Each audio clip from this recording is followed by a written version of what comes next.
everyone, and welcome to the London Reactor. Hope you guys are feeling great today. We've got some amazing speakers tonight, so we're looking forward to that. Just wanted to make you guys aware of some certain things in the room that we have at the Reactor. So right at the back, we have the kitchen area where there's some snacks and some drinks, so feel free to grab yourself a snack or a drink during the event today. We also have 2 fire exits. So one fire exit is the entrance that you came through, and one right behind you on your right, on my right. Yeah, so right behind you there. We have some dinner coming later, so we're looking forward to that as well. Also, if you are a community event host, feel free to get in touch with myself or Liam. I'm sorry, I forgot to introduce myself. My name is Priscilla, and I'm the events coordinator here at the Reactor. So yeah, like if you're in touch with me, I could possibly help you with something to do with that. But yeah, I'll hand over to Liam now. Thank you very much, Priscilla. Yes, so we are running in hybrid today. So thank you ever so much for coming, if you're joining online or if you're joining in person. My name is Liam Hampton. I'm the Regional Cloud Advocate here at Microsoft, and I'm joined here today for the second meetup that we are running with some fantastic speakers. So, yay.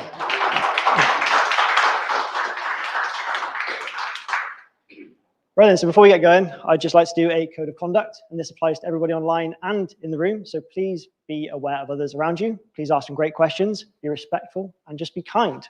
So with that, we're going to get straight into the agenda. So what's happening today? So we have got DevOps with GitHub by Chris and myself. We have got Scaling Your .NET App in Azure by Callum Whyte, and we have got Using DevOps to Build and Publish .NET Maui apps to, in Azure by Cliff. That's the wrong one. Right, let's go to the next slides. The right ones. What I want to do is I'm going to run through, we'll get straight into my talk, with end-to-end DevOps with GitHub. So what is it? I've already introduced myself. My name is Liam Hampton, and I'm the Regional Cloud Advocate at Microsoft. Now, the agenda for our talk today is I'm going to tell you what the app is, or what I've built. It's kind of a reusable asset. And then Chris is going to sprinkle some GitHub magic on it. So he's going to show you that what GitHub really is not just a repository to store your code. So what is it? Let's get into that. Who here is familiar with Golang? And this applies online as well. If you're familiar online, put it in the chat. Right, cool. So a good show of hands. So Go is a fantastic language. I focus a lot on Golang, and I write all of my applications in it. So in here, I've got a web app, and the story is I like to travel. Okay, so as I travel, I take lots of pictures. What's the point of having lots of pictures on your phone and not doing anything with it? So I thought, awesome, let's make a blog. So who here is familiar with the Microsoft Reactor YouTube channel? Obviously, the people online will be because you're watching it from there. But who here has, put your hand up if you've watched it before? Okay, fantastic, a good show of hands. So you may have seen my sessions before, DevOps with Liam. Now I created a blog where it's just showing different sections of me traveling around the world. So I've been to a number of countries and taken some great pictures. So what did I do with them? I made this. Now what this is a Golang application written in Fiber. And I wrote this DevOps playlist purely because it's a really good demonstration of what you can do with DevOps. It encapsulates containers, it encapsulates testing, building, deploying, automation, everything that you need in DevOps. So I'll run through the code with you. Just importing some Fiber. So Fiber is a routing library in Go. It is rendering a HTML page, which is written in handlebars and HTML with a bit of CSS in there. And it's just got some standard routes. So I've only got one route here, and it is the home route. Like I said, it's just calling this render index function, and it's just spitting it out to the website. I've got a test file, which is simply just checking that in my current directory, I have got these 3 files. So if you're familiar with table testing, this is just a really neat way of doing a couple of tests. You can do this in JavaScript. So if you're familiar with Mocha or Chai or JUnit, any of those things, it's pretty similar. So if I run this one here, we can see that it's going to test for those, and it passes, right? It's a pretty cool, or pretty easy way to test your functions in Go. So if I close this terminal again, and if we have a look on here, this is just a whole load of CSS styling in some HTML. So it's just a HTML page, right? It's just handlebars. And the way that I've decided it's going to be handlebars is because it's a really good way to embed code. So if we look down here, we've got the body. And in the body, we've got the header, and we have got the footer. But inside, we've got this cool little thing called embedded. Now, this embedded is actually pulling in this index.hbs file, which is a handlebars file. So it's pulling in this, which is just a whole bunch of divs. So if you've ever written any HTML, it's a really cool way to encapsulate it within Golang. So if you're running a Go web app, this is what you do. I mean, there's a number of other ways you can use Gorilla Mux. That's another really cool library that you can use in Go. But I find this one is quite really easy, quite neat, and it's really good to get started with if you're new to it. Second to that, I wrote a Docker file. Now, this Docker file is just going to create an image of all this application code. It's going to build a binary and then spit it out and run it. So it's just a containerized application. Who here can spot what's going on with this? Well, what's a little bit different to a regular Docker file? And this goes to anybody online as well. So if you can see what I've done, so it's not a regular Docker file, and the first line is probably a bit of a clue. So you'd usually use, or you'd usually just use one image, right? You'd pull from said language or said image, and then carry on your working directory or any of your workings within that container. But I've used this using Golang 1.17. As you can see, this is actually a couple of months old. We're in Go 1.18 now. Please don't hurt me for this one. But I'm using it as build. So I've pulled this really big image. This Alpine, well, I say big image, is bigger than what it should be, or smaller than what it should be, but it's still pretty big. And I'm using it as my build. So inside this Docker file, or inside this Docker container, I am going to copy some mod files over, which is obviously what I'm pulling in for Fiber. I am creating some directories. I'm running a couple of commands. And at the end, I'm building a binary. Now, the binary is just website. I just called it website in this instance. This is just a command that you'd run in your terminal, and this is what it would spit out for you. However, this line here is why it's not a regular Docker file. This is a multi-layered or multi-layered Docker file. Any idea why you'd use this? No? So if I was to just use this top image, Golang, or the Alpine version of Golang, that would come up to about almost a gigabyte. If I build a binary, which is one of the great things about Go, is it's kind of cross-platform compatible. So you can build binaries for different operating systems and run them, right? So what I've done is I've built a binary, and I have then scrapped everything else and said, I don't need you anymore. What I'm going to do is I'm going to copy that into this Alpine image. So Alpine is just Linux. You don't need, it doesn't need to be a Go image, it doesn't need to be Windows, it just can be whatever it wants. I grabbed Alpine because I'm just writing a binary. I built the binary specific for that. So the Go operating system and the Go architecture, which is just this part here, grabbed a compatible image and threw it in there. And this is what this does, these two commands here, copy. So it's just grabbing them, putting it in and running a binary within. That means that my Docker image or my container is only going to be, less than half a meg. It came up to about 15 kilobytes, really, really small, tiny, tiny, tiny, which is brilliant for cloud native development. So this is the project which I've run and written. I'm going to show you what it looks like, and then I'm going to start handing over to Chris. So if I was to do go run main.go, hopefully that'll spin up a server, and it won't look very pretty to start with because this is just my local mapping. I've got 1, 2, 7. But if I change this to localhost and not hosty, that might help.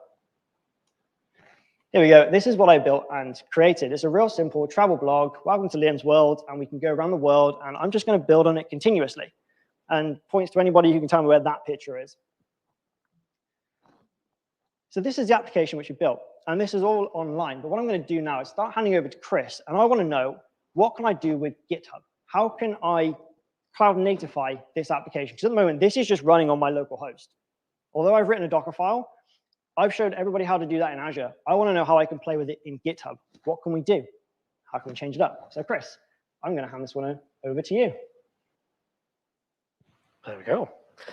Cool. And let me just get set up here. Thank you very much, sir. So just before we move on, checking you've got the feed okay. Perfect. Magic. Okay, so hello everyone, Chris Reddington. I am a senior enterprise advocate at GitHub.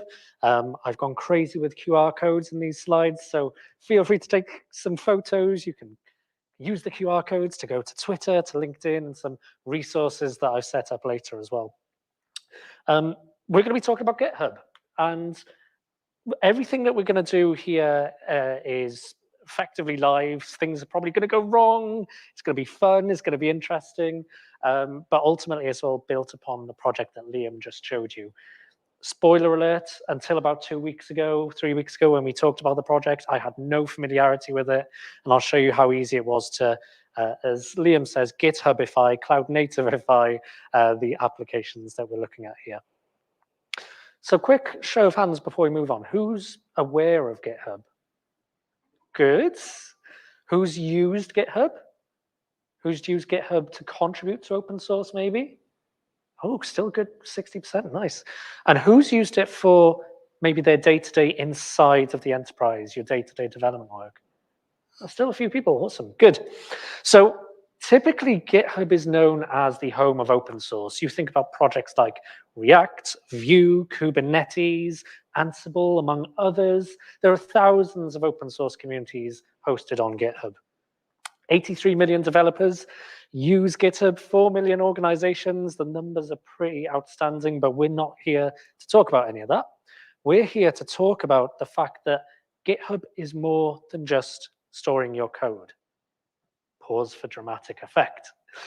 So the amount of people that I speak with where they think, yeah, I store my code on GitHub, but I use another CI/CD tool, I use another tool for packages, I use this, that, the other. But actually, there's a whole wealth of features, experiences built in directly into GitHub that really, this is what I want to show you this evening. I want to show you how you can have your end-to-end development experience in GitHub and how it can power all of that for you. And really what the GitHub ethos, I guess, behind all of this is we want to make sure that we are providing this developer experience that enables you to do your best work. So how can you be productive really quickly? How do you forget about those boring development tasks like keeping up with dependencies? Put your hands up if you love doing that.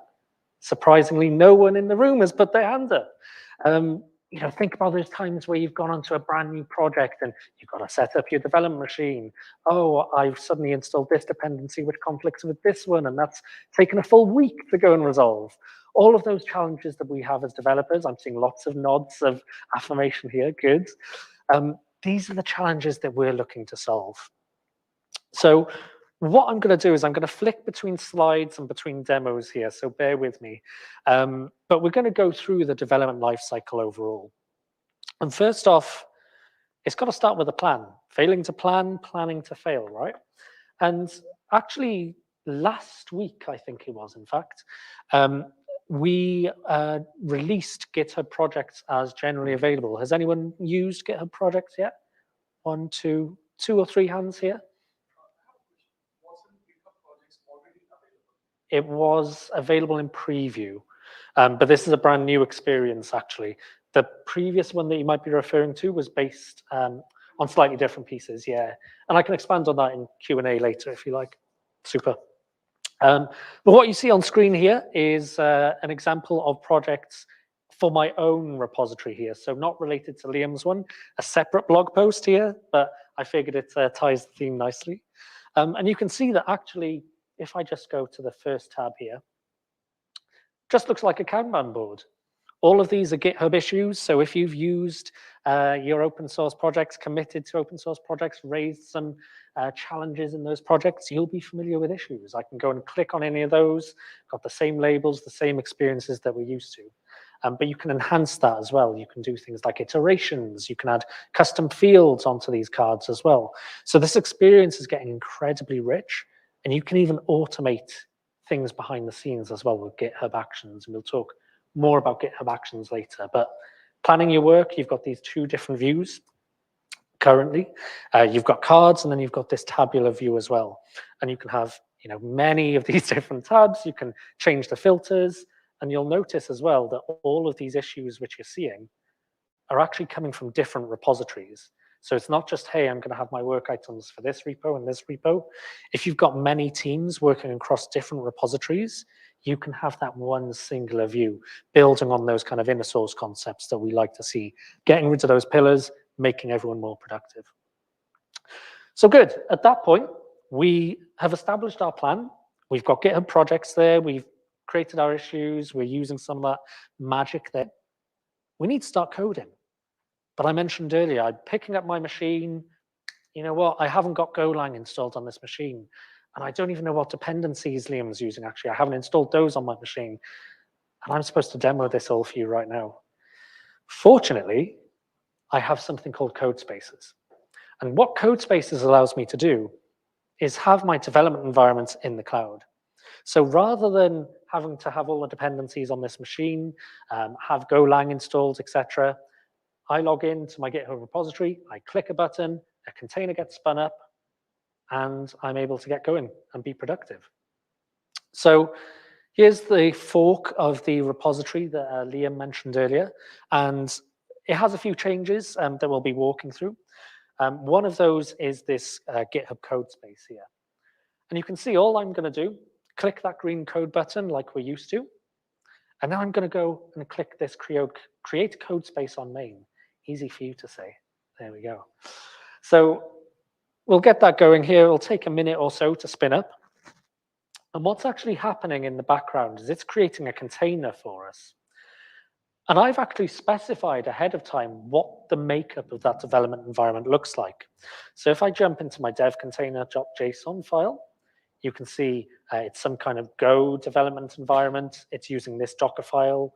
We're specifying a particular variant. So there's some arguments we're passing into the Docker file here as well. And then I specify what extensions we're going to use in there as well in the VS Code environment. And then once again, completely separate Docker file to what Liam showed us earlier. This is the Docker file for my development environment. So what spins up in what you'll see in VS Code in just a moment. But fairly simple, just using some kind of image from Microsoft.com VS Code, some Go variant there. And that's what we're doing. And in the time it took you to explain what it is and what's going on there, I've got my development environment. Yes, it looks suspiciously like VS Code, but you'll notice there is an address bar at the top. This is in my web browser. I can connect my local VS Code instance to that. So I can have VS Code running natively on my machine, but connecting up to that code space. So again, the dependencies are not on this machine. And I can promise you, I've been at GitHub for the last 5-6 weeks now. I have no dependencies on this machine. It's clean. I'm using code spaces. So there's nothing on here. Now, if I just zoom in a bit, just so you can all see there, you can see this is VS Code. This is like I'm running natively on my machine. I've got a terminal. So I could go ahead, for example, and say, go run main.go. I could go ahead and then run that application, start exploring that application, seeing how it works. If Liam's did a good job in terms of coding it up, maybe I want to make some changes to it, for example. So if I go here over to ports and just click on this little link, you may have missed it, but what it did was authenticate me because it's currently a private environment. I'm not allowing anyone else in the world to go and look at this. But at the top, you can see that's like a public URL, but you have to be authenticated to get into that. But that's like my local development environment. I've just run go run main.go, got the application running, didn't have to install any dependencies, didn't have to install Go. I'm productive in the space. I'm giving a talk, by the way, in the space of a few minutes. Now, that's part of it, sure, but with VS Code, we also know that we have extensions that we know and love. And don't worry, they're all there too. You can see I've got them installed, my Azure account, for example, my remote development, code spaces. But I also have this little icon that you can see just in the right-hand bottom corner there. Something called GitHub Copilot. Anyone heard of that at all? Oh, lots of hands, good. Maybe I won't need to spend so long on this part of the demo then, but it is good fun. Liam has been an amazing developer. He's coded his tests there as well. He's started with that test-driven development. But I'm coming in and I'm looking, I'm going, maybe there's something a little more that we could go and do here. So I'm going to bring my notes just to remind me exactly what to type. So when I wrote a comment earlier, I wrote a comment which said something like test that a HTTP call to the server returns a 200 status code. Okay, so that's me going, right, I'm going to start writing out my test case at this point. I'm going to start whatever might come next. But if I hit Control and Enter on my Mac, you can see the Copilot has just gone, okay, I can see that you want to do some kind of HTTP test there. Maybe this is an example that would work for you. Maybe you can go and do this HTTP call. That doesn't really look right to me. So go and have a look through those. But then what I can do is look through the examples and see, this one particularly looks like my use case. Let me go and use this as a basis. So it is that AI pair programmer that can help me be even more efficient at my development. You know, it's not stealing my job. I'm looking at this and I'm seeing, I know there's tweaks that I can make to improve this and make this work in terms of a Golang driven test. But it starts the journey for me. It starts me getting there. But rather than go into that, I'm conscious of time and I want us to keep moving forwards here. But Copilot is another one of those really great pieces there. To just take stock of where we are so far, we've looked at Github Projects, which went generally available last week. We've looked at code spaces, which I think went generally available over the last 12 months or so for enterprises. For individuals, it's still in preview. And then Copilot is available for individuals, not yet available for enterprises yet. So again, depending on what context you're using, you may just want to check availability there. Cool. Now, we've looked at developing our code. We could see earlier that Liam's deployed that out to the internet and used actually GitHub Actions to go and drive that. So if we just take a look at that GitHub Action workflow here, I'm just going to close that down. You can see we've got this deployment YAML file. Who loves YAML? Oh, actually people do. I mean, I've heard debates on white space and everything and indentation, but I won't start that here. You can see that, you know, this is effectively describing what our process is in terms of deployment. So there's some kind of trigger. So on a push to the main branch or on a manual dispatch of that workflow, go and run this job. And this job is fairly simple. It just has one stage. It has a build stage, or the name is build. What it actually does is it goes and checks out the code, sets up Go, runs some tests, logs into Azure Container Registry, and pushes up that Docker image to Azure Container Registry. Does anyone notice anything interesting, if I move my mouse, about those lines that have the word uses in front of them, that keyword? So you've got the word uses, and then you've got an interesting looking convention, let's say, there afterwards. Can anyone tell me what that might be? It is GitHub Actions, but what?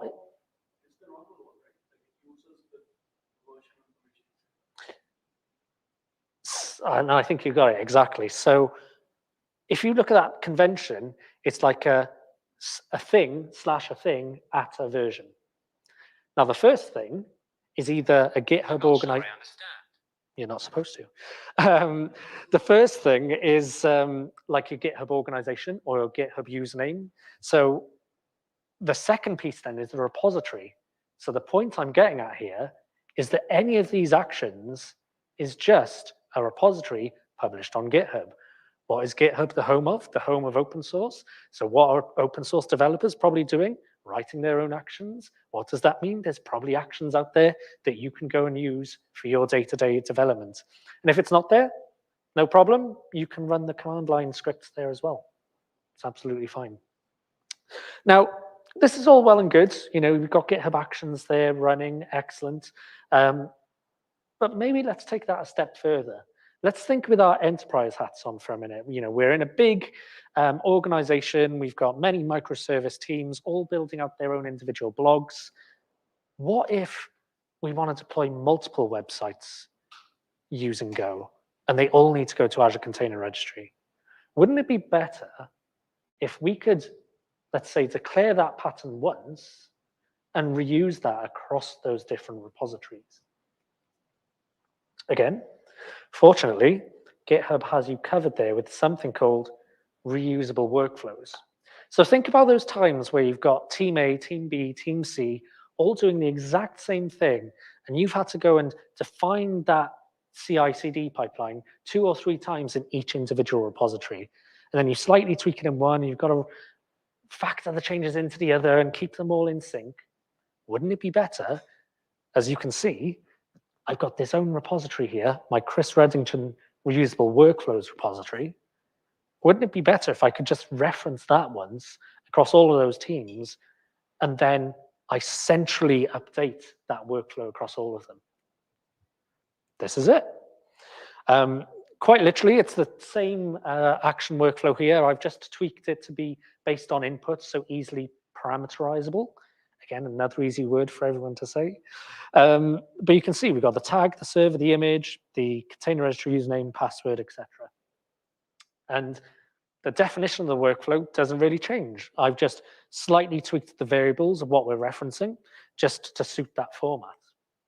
And then within the repository then, you can see this reusable workflow here that all I'm referencing, rather than an individual action, is I'm referencing that entire repository and then the reusable workflow within it. And then I'm specifying those inputs from my repository. So if I had team A, team B, team C, we might all be using that same workflow, but with different inputs. So then we're starting to get that kind of platform engineering team, that central way of being able to build up those capabilities, and as application teams being able to go and use those then as well. Okay, going to quickly move us on to the final bit that I wanted to show you, which was security. Definitely an important topic, because I think it was the Sonar type report, security report for supply chain. 650% was the number of increase, the volume increase of supply chain attacks, I think from 2020 to 2021, or was 2021 to 2022, but huge, huge increase. Think of things like Log4j. How do we know that they are in our environment? We need to be keeping up to date on top of our dependencies. GitHub's got you covered. So you can see I've got this big kind of yellow orangey banner here at the top of my screen.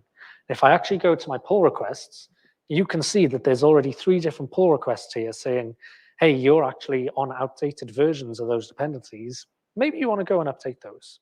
So it's as simple as me going in here, taking a look and saying, okay, yeah, maybe I do want to go and merge it. But actually, wouldn't it be better if I had a GitHub action which runs to kind of do like a smoke test or a build to check, hey, does that still work? And then I have that confidence in merging that, and then I can be on the latest and greatest and up to date. This is where you can see all of these different pieces starting to come together to make that development experience so much cleaner and so much nicer for us as developers. Final one before I wrap up and show some resources. Within GitHub Enterprise, and for some open source, well, not for some, for open source repositories, there's some of these capabilities. But for GitHub Enterprise, this is an additional add-on called GitHub Advanced Security. There's some additional pieces there as well. Code scanning. You can integrate code scanning from your favorite different tools that you may be using there. So I'll show you an example of that. You can see, for example, well, you can read them all on screen there. You've got various third parties that integrate with GitHub code scanning there, but there's also something called CodeQL. And CodeQL is a GitHub tool. Imagine that you could take your code base and query that code base as if it was a database. So think about that. Imagine that you could go, hey, what happens if I had an input form that also goes to an API that goes to this thing and isn't sanitized along that path? But where is that happening across my entire application? Point that out to me. And that's the power of CodeQL, that ability to treat your application as if it was a database, and then go ahead and identify where those issues would be, remediate them, move on. That's one aspect. Another aspect is secrets.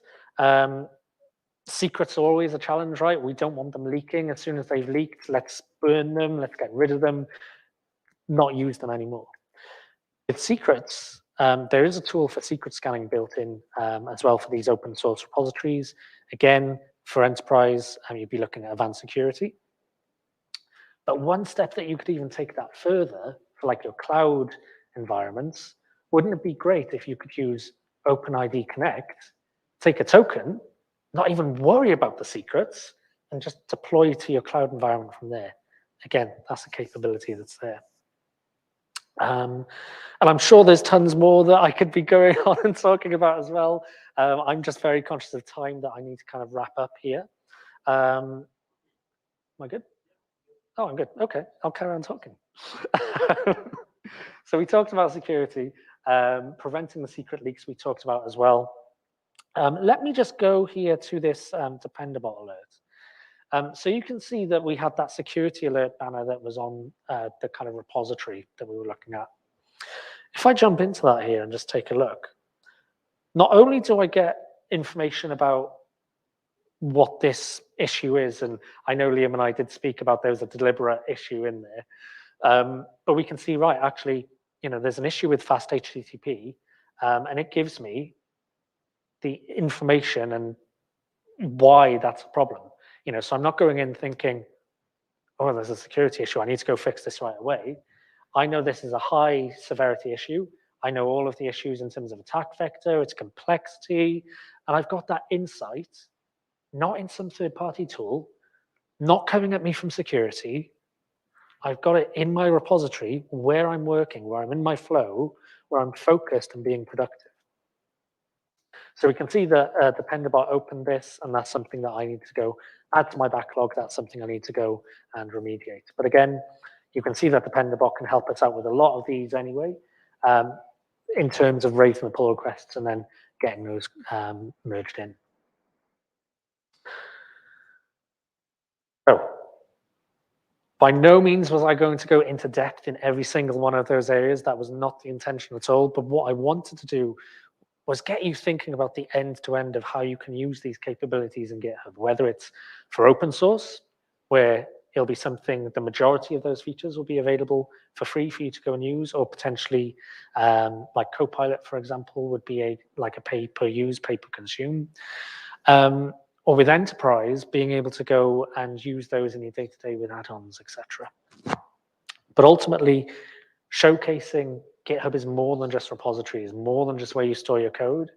There's so many capabilities and features there that can enrich that end-to-end developer experience for you. So there's some getting started resources. There's some links in terms of the latest announcements on GitHub, the latest blogs, etc. So I'll leave that on screen again, just in case anyone wants to take that. And then the final one is we're very active all over on our socials. Those blog posts, those updates will be on LinkedIn, on Twitch, on Twitter. We have a very active YouTube channel as well with lots of how-tos, keeping up-to-date videos, etc. And with that, I think we're Q&A time. Thank you very much. Thank you, Chris. We're going to come in here. Cool. Who here has learned something about GitHub that they didn't know existed? Yeah, me too. See, that's how fantastic it is. And with these reusable assets, you can take these away and build your own blogs. You can do exactly this in code spaces. You can use GitHub to do these kind of cool projects and edit them and show everybody what you can do. And what we're going to do is we're going to merge all of that back into your repo. Yeah, as well, please do. I mean, there's security issues there, as we saw. That was deliberate. Cough, cough. It's fantastic, right? So, Chris, go ahead and make a pull request. While we're doing that, questions. Are there any questions? Right, over there. So what we're going to do, we're going to use a microphone because we have an audience online. So we want them to be able to hear as well. Okay, so we think of GitHub for public open source and Azure Devops for private work within the company. Is there a way of comparing what you can and can't do in GitHub versus Azure Devops, like a feature comparison, so that if you're starting a new development project, a new dev team, whether you'd pick GitHub Enterprise or Azure Devops to focus where you're going to run your 6-month project? That's a good discussion point. And I think we spoke about this minutes before everybody arrived. I think we anticipated this question. It's the guaranteed question. Yeah, 100%. And I think since you've seen both of them, yep, I'm going to let you answer this one. Oh, thanks. Yeah, I mean, there is certainly an overlap, right, between the capabilities of the two. Are there resources out there? Absolutely. I'm sure I can point those to you so we can chat afterwards. But what I'd say is it's not necessarily a one or the other. And the other question I get is Azure DevOps going away? No, it's not. It's here to stay. It's continuing getting investment. GitHub is still, accelerating in terms of the innovation pieces there as well. So they're not going away. It's got a very rich heritage and background. So it's not going away anywhere. Just to preface that, because I'm sure there's another question coming about that. Yep. But in a nutshell, it's not an either or. I think there's capabilities of both which could work. Like if Actions doesn't quite work for you for whatever reason, then use pipelines with GitHub repos, for example. If you need the test plan capabilities of Azure DevOps, use Azure DevOps for that. So it's a bit more of a nuanced answer, I'm afraid. But there are capabilities where kind of either stronger. So I'd say look at it based on that rather than one or the other.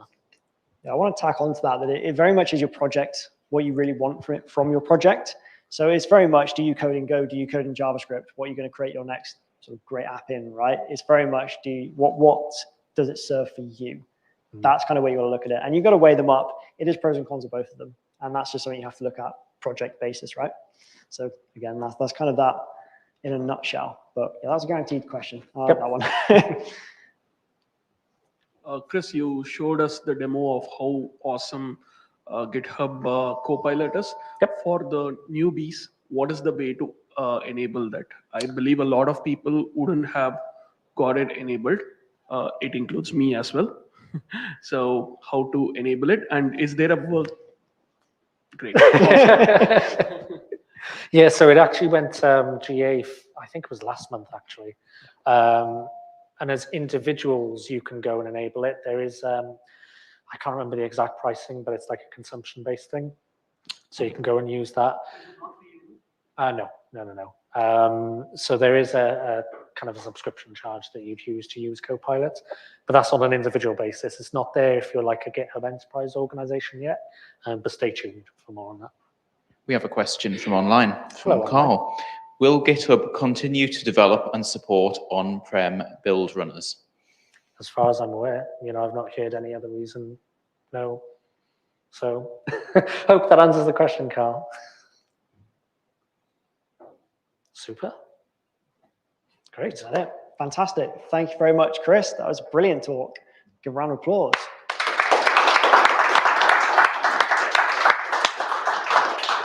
Brilliant. Bang on time as well, actually. So next we've got Callum, who's going to come up and he's going to talk about some .NET with us. So we're just going to get switched over. So I think at past, we have some pizza arriving. Sorry for everybody online. There's going to be a break, but hey, they're in person. So we got a lot of pizza coming. So prep yourself for that one. And I'm going to hand it over to Callum once he's joined StreamYard.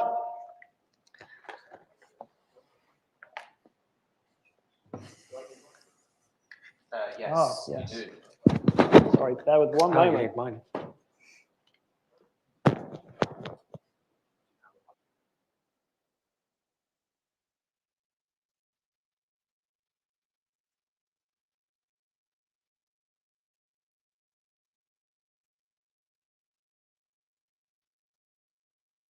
There we go, yeah.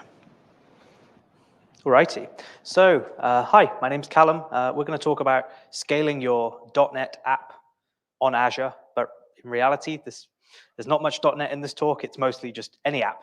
We're going to look at 3 different ways that you could take an application, deploy it to Azure, and then the different ways that you might go about scaling that. I start with this slide because I think everybody has hit the scenario maybe at once in your work life or maybe your personal life if you're very lucky that an application you've built has gone mega successful or has got a load of traffic. And I think everyone goes through this sort of, okay, how do we handle this? Maybe people are prepared, maybe some people are not. And hopefully there's something in this talk for everyone. As I said, this is me, I'm Callum. I'm a 3-time Microsoft MVP. I'm Bracco, which is an open source .NET CMS, one of my favorite projects in the world. I'm an MVP for that as well. .NET developer, I speak, I love donuts, I love events, I love coming to see people, and I run a small company in the UK called Bump. We're hiring, as I think everyone is right now, so come chat if you're a developer and would like a job. When we talk about scaling, I would really boil this down to 3/4 concerns that you need to consider. The first one is compute. When you're scaling, you may need more compute power. We're going to look at the different ways that we can scale compute in Azure. The other one is persistence. So storage, disks, databases, those are generally a dependency of quite a lot of our applications. How do we scale those? What are our options there? I've put state in here, which is grayed out really because we're not going to talk about it too much. I think because this is a talk in itself. If you were doing a web application that was very session heavy, state means session.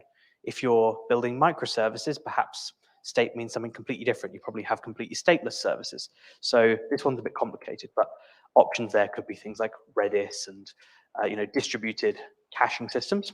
And then the final, and I think the most important one, if I could tell you to take anything away from this talk, it's this: observability is your best friend when it comes to learning how to scale your application. So in Azure, the different ways we could scale compute would be virtual machines, if you're slightly stuck in the past and still running things on bare metal servers. Hopefully you're not. We'd like people to move away and go towards things like managed services, so platform as a service and infrastructure as a service. I think the de facto options are these app service platforms, platform as a service type services, which handle things like scaling and resilience for you. Very, very nice. We're going to look a bit at that in a minute. Another one is maybe let's say the gold standard of container orchestrators, Kubernetes. If you're running containers in the cloud, I think most people will have heard of Kubernetes, maybe not used it. It's not for the faint-hearted. It's definitely, there's quite a lot of work that goes into making that run, but we're going to take a look at that today too. So really 2 ways you could scale the compute of your application, Kubernetes or with a platform as a service. With persistence, generally we'll be talking about, as I say, disks. Well, you've got modern equivalents of these things. Disks and databases now have services that we can use in the cloud. So blob storage is Microsoft's kind of storage as a service product. It's not one disk, it's many, many, many disks running across many, many servers. So for resilience and sort of infinite scaling, you never run out of disk space. It's quite a good tool. So if you're looking to scale, you probably want to move towards a managed platform like that. The same goes for databases. So SQL databases, MySQL databases, they inherently don't scale amazingly out of the box. You have to do quite a lot of work to make those scale, either by having a really big server and then maybe replicas, and then if you want resilience, maybe it starts to get really messy. Azure sort of handles a lot of that for us with Azure SQL, and there's equivalents for Oracle if you really want to do Oracle, but it's there. But then perhaps we should be looking away from these platforms to more modern, resilient solutions, again, like Cosmos DB. Cosmos DB is a sort of anything database. It has multiple paradigms of database, and they've got graph databases, relational databases, object databases. So it really sort of does anything. So again, maybe consider moving towards one of those solutions if SQL becomes a problem for you when scaling your app. Observability, as I say, these are the 2 tools in Azure that are available. So Azure Monitor is maybe not one people see too much of. You've definitely seen it active in the portal, but you maybe don't know that it exists. Azure Monitor is powering all of those graphs that you might see on your resources, telling you how much memory, CPU, and health, the health of your resources. It can also do a hell of a lot more, like alert you when something happens. So it's definitely worth looking at. And Application Insights sort of pulls all of this together with some intelligence, with a query language we can use to go and take a look at our application at any sort of point in time. And you can even send all of your logs from your application straight there. Logging becomes really important if you're running at scale. If you're distributing your site or your application, over 50 servers and they're all logging to the local disk on that server, and something goes wrong on one server, how do you find it? You need centralized logging if you're running at scale. So a tool like Application Insights is really helpful there. Now, these aren't the only options. These are just the Azure flavored options. You could use New Relic or Elma, like Elma IO is a fantastic centralized service for logging, or even run your own Kibana for log analysis and stuff. There's loads of options there, but these are the Azure options that we're going to be talking about. So I put this question to you. You need to scale, but when and why? These are the most important things you need to be considering. So there's a few different ways you could decide to scale. There is the, okay, we're going to preemptively do this and set our application up to be elastic and to automatically scale, and so we never have to really worry too much about it. Or you have the more reactive scaling, which is marketing comes knocking on your door, says, we've just sent out a big email to 1 million people. It's going to be okay, right? No, it probably isn't. So you have to think about this. The few ways you could do this: by request count, you might decide that you know that when you're getting over 100,000 requests an hour or something, at that point your application needs to scale. Well, that may not be the most reliable metric to be using. Not every request is equal. Some requests might be doing database operations. Some of them might just be calling a text file. So you really have to consider what each of those requests is doing. This comes then down to profiling your application, analyzing where are your weak points, what's going to take your application down, and working out how you monitor those and scale those operations properly. The other one is by performance. So you could say, well, we've got a threshold we need to hit. Every request must be responded to within 50 milliseconds, which is quite a smart idea. So you could say, when our application slows, we know there's a problem. However, that problem could be caused by a whole number of things, not just traffic. It could be caused by maybe a third-party dependency that then has an outage that you then don't handle properly, or potentially an issue in Azure. There's been some issues with SQL a few weeks ago that actually caused a lot of problems for people. So maybe performance isn't the best metric there. By resource usage, now this one's a bit vague intentionally, because your resource usage will differ to other people's. If you have a heavily CPU constrained application, well then a high CPU spike is probably nothing to worry about, because you're using a lot of CPU anyway. If you're storing a lot of stuff in memory, saying we're using a lot of memory is probably not a sensible metric to use to decide to scale. You should of course try to mitigate those, try and offload processing, or put your memory in like a distributed store like Redis or something. But you have to be a little sensible about which metrics you use here. So consider that. The other one is scheduling, or manually, but that's not so fun. You can take advantage of like processing out of hours, or maybe processing for a longer period of time on a lower powered machine that's going to cost you less. There's all kinds of interesting things you could do there, but that's not the focus of this talk. So I mentioned Umbraco, I love it. You don't need to know anything about it other than it's a .NET application. And for the purpose of this demo, I'm going to be using an Umbraco website to deploy in 3 different ways. It's an ASP.NET 6 app. It's a very, very standard .NET 6 app. It's using a Microsoft SQL database in Azure. Currently, it's sitting on a virtual machine somewhere, writing files and logs to disk.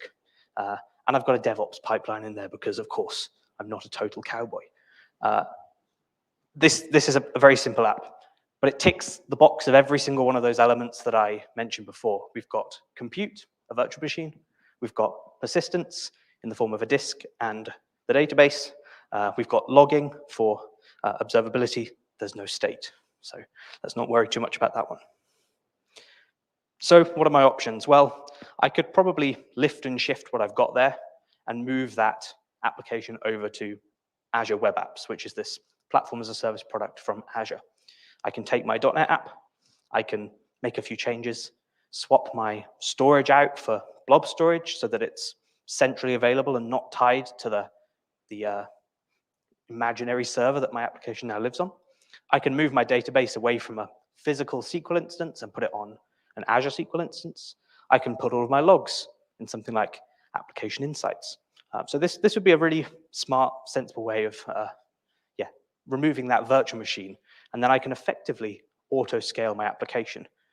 Azure's platform as a service will scale up or out kind of more or less infinitely, not quite, but within constraints, you can add more compute as you need. We're going to have a look at this in a second. I'm going to skip ahead a bit. This is supposed to be an hour-long talk, and I'm trying to squash it to half an hour. So imagine I've shown you App Service, because I'm going to. You can also host containers on App Service. So if you weren't hosting a web application, perhaps you were hosting a, I don't know, line of business app, doesn't really matter, some scheduled task even, an API. You could host that in a container, and you could deploy that container to App Service 2. You get all the same benefits as we had before. So I can containerize my web application, and now I can deploy that to App Service, which is the first example we're going to have a look at. So what are containers? Of course, you saw Liam and Chris's talk before. They were also involving containers, but the most common form of a container is probably Docker. You've heard of Docker, I hope. Docker is a way of packaging up your application and all of its dependencies into one sort of shippable image, we would call it. You do that through a Docker file, so you could create that in your application. In Visual Studio, if you use Visual Studio or VS Code, it's very easy to do. You can right-click on your application and pretty much click a button, and it does everything you need for you. It sets everything up. This then packages up your application and the infrastructure. You need to store that image somewhere so you can deploy it. So this would be a container registry, and then we need some kind of deployment tool to push that to something called an orchestrator. A container orchestrator is responsible for running that container on physical servers. So what do you have to do to make this happen? As I say, install Docker, and then we've got a couple of commands we need to run. So we've created our Docker file, and we can say docker build my app and give it a tag. You'll see here we've got this magic string. In this case, app is the name of my application. I've just called it app. And latest is a tag, a version. So that could be a semantic version number if you wanted. I've just called it latest for this demo. You're actually able to run your container locally just to check your application's now working, all packaged up. I can then push that to a registry. So again, a registry is this external service that will host my container image. You'd swap out the URL for the container there, deploy it, and it will get pushed.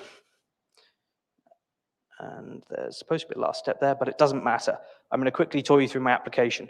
So here, Visual Studio, a .NET app. That's quite small, but don't worry. It's got a couple of C# classes in there. It's got a connection string to a database. It's got a connection string to storage. I'm using Azure Blob Store. And it has a Docker file, which has been generated for me by Visual Studio. I'm not that smart. So as you can see here, pull in the ASP.NET 6 image, build with the .NET SDK my CS proj, and then package up that DLL and set that DLL as my entry point for running my application.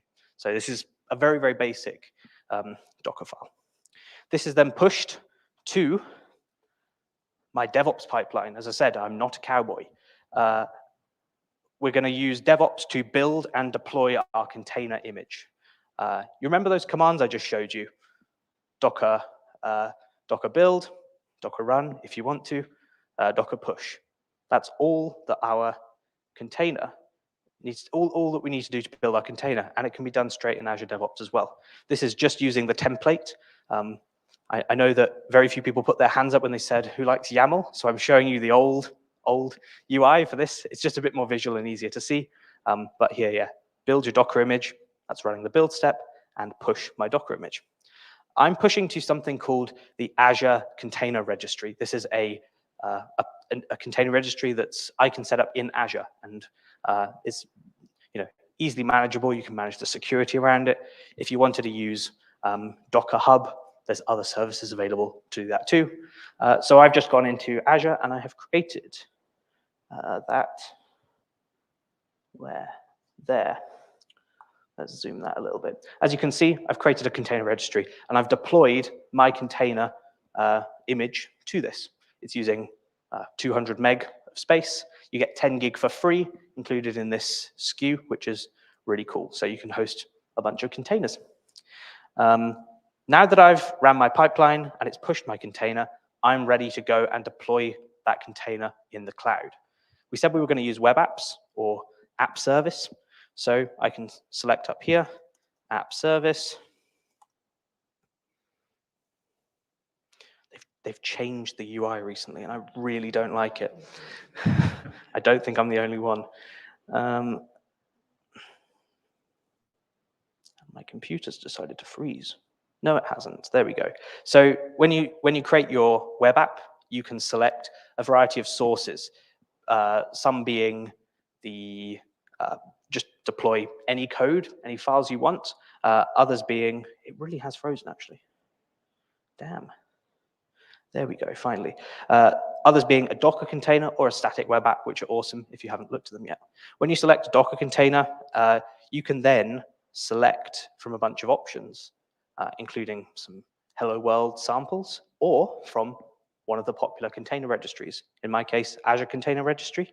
It's already picked up that I've deployed my container from my pipeline, and I can click Review and Create, and of course, it will just deploy my application. To save some time, I did this earlier. Resource groups, container. So you can see here I have a app service deployed.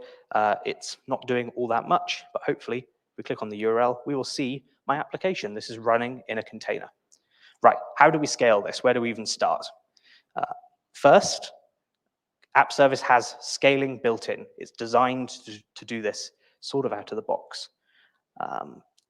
If you scroll down on the left-hand side here, we have two options, scale up and scale out. Scaling up is adding a bigger server underneath my application, making it bigger.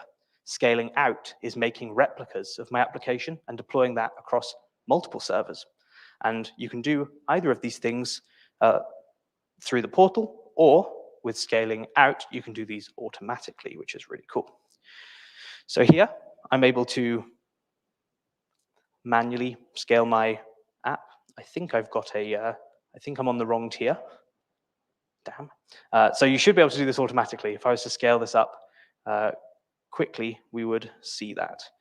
So production, that'll do, apply.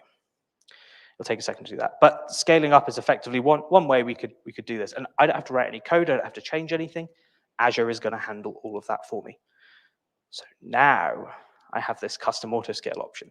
This is where we can start adding rules and things to our application to decide when and why should it go scale up or down my resources. This is really powerful. We start to get a bit more control over our infrastructure. My mouse is really freezing. I don't think it likes the super high res screen. Oh well. So I can add a scale condition down here. That scale condition is effectively a rule that says when these criteria are met, you should scale or perform this action, either up, down, add 2 instances, remove an instance, and you get a bit of control there.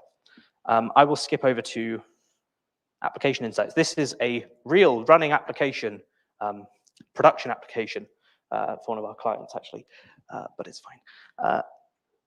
In the cloud with real-time stats of what's going on here. So I can see my failure rate, I can see how much CPU is being used by my application. As you can see, it's ticking along really nicely there. So you could probably assume that if we get a big spike in CPU, actually that might be a cause for concern and maybe a reason to scale. Our memory is really high. We're using a pretty large percentage of our available memory there.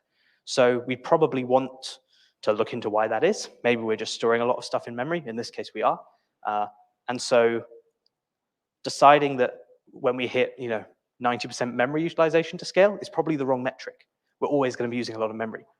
These sorts of things, CPU total, or numbers of requests, or even response time on our requests, you can start to see really clear patterns here of when and why you would scale.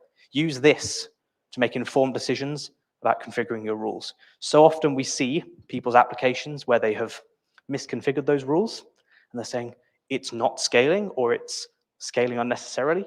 It's because you've misunderstood why you're scaling. So go through your stats. We looked at containers. We're going to move on to another option. So from the point click, and I can scale my application without too many issues, to going in at the deep end. Let's do all of it ourselves. Kubernetes is this container orchestrator. Azure has a hosted Kubernetes service that allows you to deploy containers straight to it. They manage the sort of deployment of Kubernetes, but not the management of Kubernetes. Kubernetes is a complex piece of software that requires configuration. They give you a bunch of defaults, but not really much else. So in this case, these get deployed over multiple Azure VMs. So you can say, I want a Kubernetes cluster with 5 servers in it to spread my load evenly across those 5 servers, and it will deploy 5 physical virtual machines with Kubernetes installed on all of them. You are able to scale your container when it's deployed, or as we call them in Kubernetes, clusters, which is servers, the numbers of servers you have, and pods, which are instances of your running application across that cluster. You can scale each of those metrics individually. This isn't designed really for doing web. If you were going to deploy a web application, and definitely not one the size of the one I'm using to demo because it's way too tiny, but if you're going to do that, you'd need to put a gateway in front of it. So it's more infrastructure you have to provision compared to, say, web apps. But the concepts are fundamentally the same. So let's have a quick look in Azure at AKS. So I've already deployed a Kubernetes cluster, but just for the sake of the demo, I'm going to show you how to do that. So create a Kubernetes service, and I have to give it a few options. You can choose some presets on sort of how much money you'd like to spend, and it will dictate how well set up your cluster actually is. In my case, I just went for dev test because this is a demo. Choose a region, choose a version, choose desired uptime, as if anyone doesn't want 100% uptime, but that's fine. And then you can also choose your scaling. When we're talking scaling here, this is not scaling of your application. This is scaling of your cluster. How many servers do you have? How much capacity do you have in your Kubernetes cluster? And you can set some quite cool rules here. Like I want to automatically scale between 1 and I think like 6 million different clusters. Or you can manually say, I want 2, 3, 5, because you've decided that's how much you can afford to spend, or you don't really want to go much higher. Let's jump out of here and we'll just go to the one that I created earlier. So this one, for the sake of this demo, is 1 server with nothing running on it. So at the moment, we're going to deploy our container image, that same image we've built with our DevOps pipeline, and added it into our Azure Container Registry. We can now deploy that to Kubernetes with a couple of clicks, which is really cool. So up at the top here, I can click Create. I can say create a quick start application, which is badly named, but anyway, the basic application takes you through a tutorial of how to set up a Docker image. We've already got one. So here I can say, choose from a registry. It's already picked up my registry. It's already picked up my image. It's already picked up the latest tag. So I didn't need to do anything there. And my computer has frozen again. But hopefully I can click next and show you, because this bit's really cool. Yes, so this is where I can now decide how many replicas of that application do I want? How many versions of my application do I need running across all of the different servers I provisioned? And you can configure that here. You can say how much CPU and memory do I allow for each of those instances to consume. Of course, you could be running 10, 15 different applications in one cluster here, not just one. You could bring your database in there. You could bring file storage all under that one cluster. So you have to consider how much resource do you want to allocate to everything. If you set it to 0, they'll all just fight each other for resource, which might be fine, but sometimes you want to isolate things. I'm not going to configure anything here. Let's just ignore the networking thing, maybe. Yeah, so you can then configure whether you want to expose this publicly or not. In my case, I'm going to just add another port, a 443 port, and click next. Oops, port 443, next. So what this has done is generated all of the YAML that I need to deploy my Kubernetes cluster, which is awesome because we hate YAML. We don't have to write any of it. And I click deploy, and it will literally deploy this to the instance. And in real time, you'll see this happening. It's already deployed my configuration. It's now waiting for my one of one pod. Yes, that was real time. My computer's freezing. I've not recorded this or anything, like a smart person would. So quick. So quick. And genuinely, this is only deploying one, and it's a 200 meg application. There you go. It's already up. My app's already running. I can click View Application. And OK, that might take a couple of seconds for my app to actually boot, but it's effectively going to be running on AKS already. I didn't have to do anything with Kubernetes. I don't have to know anything about Kubernetes. Beautiful. Whilst that's waiting to load up, I'll just show you a couple of the... OK. I'll just show you a couple of the concepts in here. So Kubernetes doesn't have this auto-scaling for your pods built in. You have to do that yourself. Now, it does have an API called CADA, Kubernetes Event-Driven Architecture, which effectively allows you to control that, but you'd have to configure that yourself if you wanted to do auto-scaling here. It's not the most friendly, option. Yeah, if I wanted to add more pools or change the existing services, it's very, very easy to do. You can see my services deployed there. Very straightforward. Anyway, for sake of time. Now, finally, this one is the new cool kid on the block, container apps. It's kind of a hybrid of the two solutions where they've taken all of the beauty of app service, all of the point and click, and let's just get up and running, to all the configuration that you get with Kubernetes and sort of mash them together. I don't have to know about Kubernetes or understand any of that YAML. I can do everything through the Azure portal or through the API, whatever else. It's designed for two things, hosted Kubernetes, but also DAPR, so distributed application runtime. It's Microsoft's sort of idea of running microservices. So it's more designed for microservices. You probably wouldn't do things like a web app. Again, this is overkill, but it's definitely a good option because it takes a lot of the effort out of this. Another really cool feature here is revisions and waiting, which we'll have a little look at. So just like before, I can do all of this through Azure when my computer behaves. So I've created a resource group. I've deployed a container app environment. This is effectively a server or a place I can add apps to.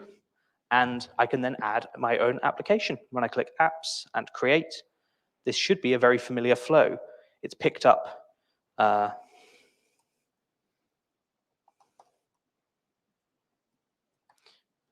type.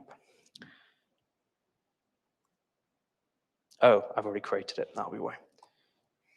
2, there we go, helpful. So giving it a name here is effectively the host name that's going to be assigned to my application. I can then say, deploy it to this environment. I can then choose my container image. I don't want to use a hello world one. Instead, I'd like to select my container registry, and it's going to pick up my container image that I built earlier and my tag, and we're sort of ready to go. And then we have to configure how much power do we want to give this.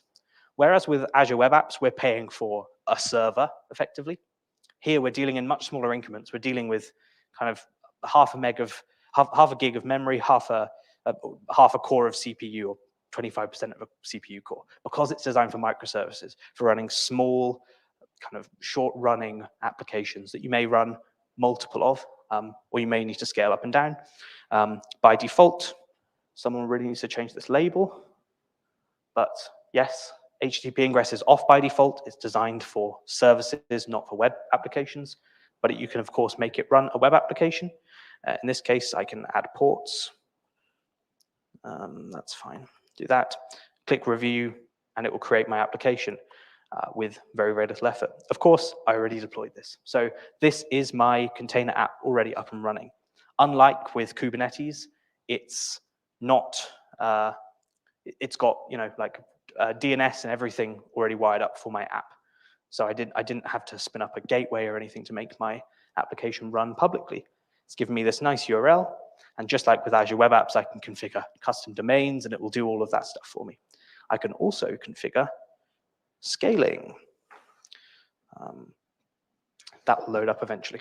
So in here, these scaling rules, unlike with Azure Web Apps, where we've got a nice point and click, I want to define some rules and then just let it scale within these parameters, you have to know a little bit about what you're doing, in that the concepts are talked about in terms of replicas, but that's about as close we get to any Kubernetes knowledge as we'd feel comfortable, really. So we can add multiple images for a container and run several side by side.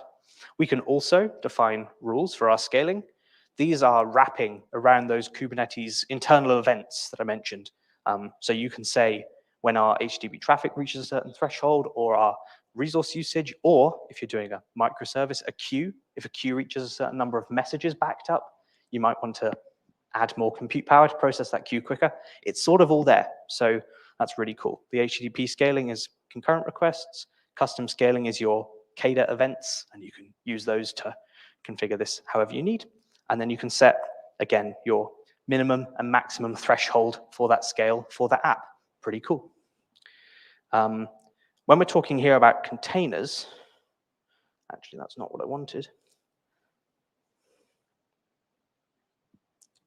Yeah, this is a very cool feature that's in container apps that isn't in any of the other platforms, and that is revisions. So when you come to do a deployment, for example, if you want to deploy another version of a running app, you can click create a new revision, you can choose the container, you can scale that accordingly, but then you can just specify, I'm probably looking in the wrong place now. Well, you can specify a weighting, so you can say 25% of traffic should go to here for now, and then we'll slowly phase in different versions of containers. It's a nice way of deploying things. So you can have revisions of an application, 2 different versions of the container image running, and flip between the 2. And then there's various monitoring and stuff built in. So I can smell pizza, so I just need to wrap up. A very quick comparison of all the different options for you. So Azure App Service is really nice. It's a plug and play, easy to get started solution. Auto scaling is really painless. Couple of clicks, and don't really need to know much about what you're doing, except make an informed decision, use your application insights, decide what metrics you need to use to scale.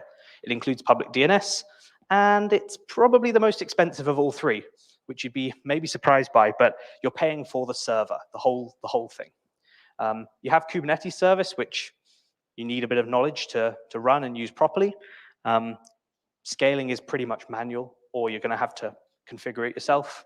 Not the nicest. If you're deploying a web application, you need public DNS, and you have to run the infrastructure yourself. It's on virtual machines, so consider that.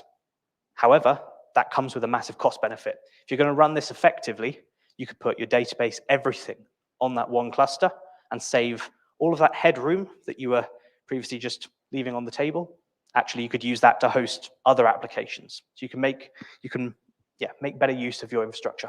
And then finally, container apps. It's your infrastructure as an app with kind of the best of both worlds, I think.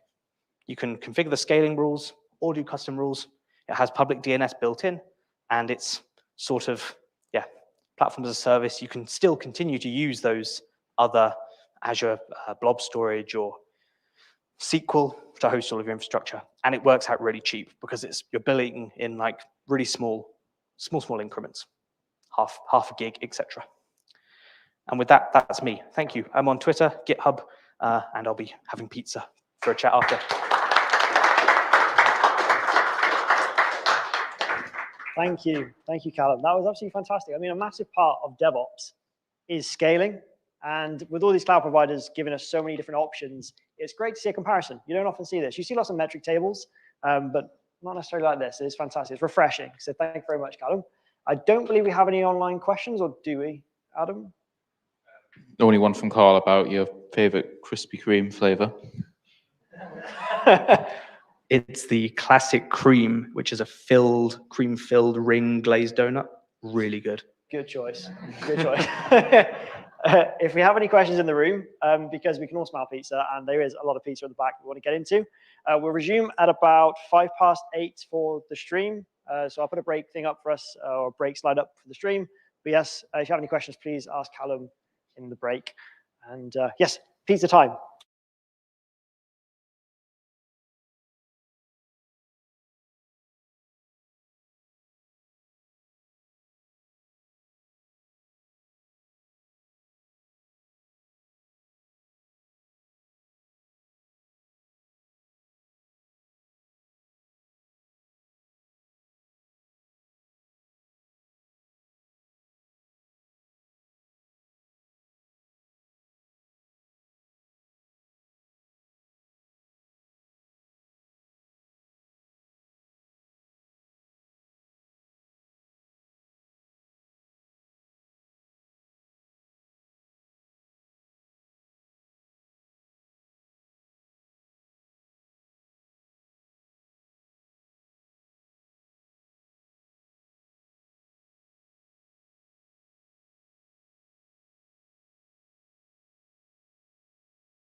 Give us 2 minutes. Everybody in the room. We try this HTML one.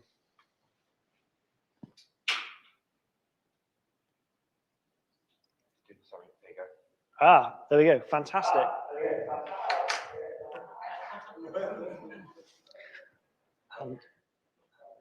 Everybody can hear me.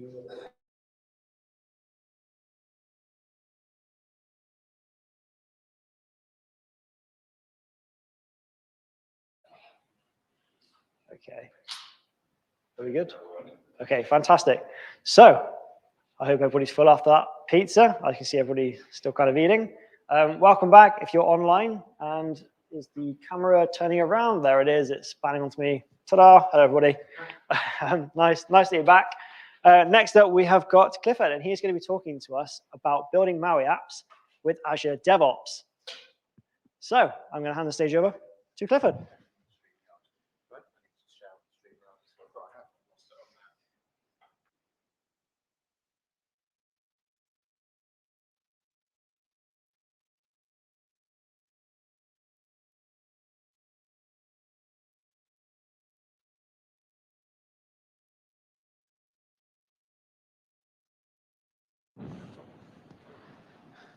Are we live? We good? Excellent. You'd think at a tech meetup we'd get the tech right, wouldn't you? There you go. As you can see, I've got a really, really big slide deck we're going to take you through. I see everyone else has all these awesome slides. I don't. So if you come here for the slides, you're in the wrong place. My name is Clifford Aegis. I'm a Microsoft MVP, Developer Technologies, and IoT. I got given the other day as well, which is kind of awesome. I work mainly in mobile apps, so Xamarin moving into Maui, and also in the IoT space. I've had to learn this DevOps stuff to make the apps work and get them out to the stores and stuff. So I wrote a few blog posts about it, and then Liam said, "Can you come along and talk about it?" So I wrote these slides this morning, which is why there's lots of them, and I've taken what I've done as a blog post, and I'm going to basically just walk you through what I've done and how it's worked. It's a Maui app, yeah, which is a multi-platform app UI, the new version of Xamarin V next. Does anyone do any mobile stuff? No? There's one hand, there's two, or 1.5 hands, okay.